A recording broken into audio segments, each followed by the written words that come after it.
ചേച്ചി? കുട്ടി ഇതിനു മുമ്പ് വേറെ ഒരുപാട് വീട്ടിലൊക്കെ ജോലി ചെയ്തിട്ടുണ്ടോ? ഉവ്വ്. അവിടുത്തെ ഭർത്താക്കന്മാരൊക്കെ കുട്ടിയോട് എങ്ങനെയായിരുന്നു പെരുമാറ്റം? ഭർത്താക്കന്മാരൊക്കെ വളരെ സ്നേഹത്തോടെയാ പെരുമാറിയിരുന്നത്. പക്ഷേ ഭാര്യമാരൊക്കെ ഒരു വകയായിരുന്നേ. അല്ല, കുട്ടി എന്തിനാ സാരി ധരിച്ചിരിക്കുന്നെ? അയ്യോ, എന്താ? സാരിയേക്കാൾ ഐശ്വര്യം ചുരിദാറാ.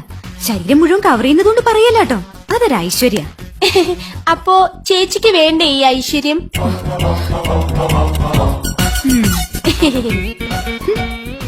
അതെ. എന്താ ചേച്ചി? കുട്ടിക്കറിയോ, വടക്കേന്ത്യയിൽ ഒരു വീട്ടില് വീട്ടുകാരന്റെ അടുത്ത് അവിടുത്തെ ജോലിക്കാരി അറിയാതൊന്ന് സംസാരിച്ചു. എന്തോ വീട്ടുകാര്യം മതിയല്ലോ. അന്ന് രാത്രി കാവില് വിളക്ക് വെക്കാൻ പോയ അവളെ പാമ്പ് കൊത്തി. അതെങ്ങനെ നിനക്കറിയാം? മുമ്പ് ഇവിടെ വന്ന ബിന്ദു പറഞ്ഞായിരുന്നു. ഓ, അപ്പൊ എല്ലാം അറിയാം. കഷ്ടം.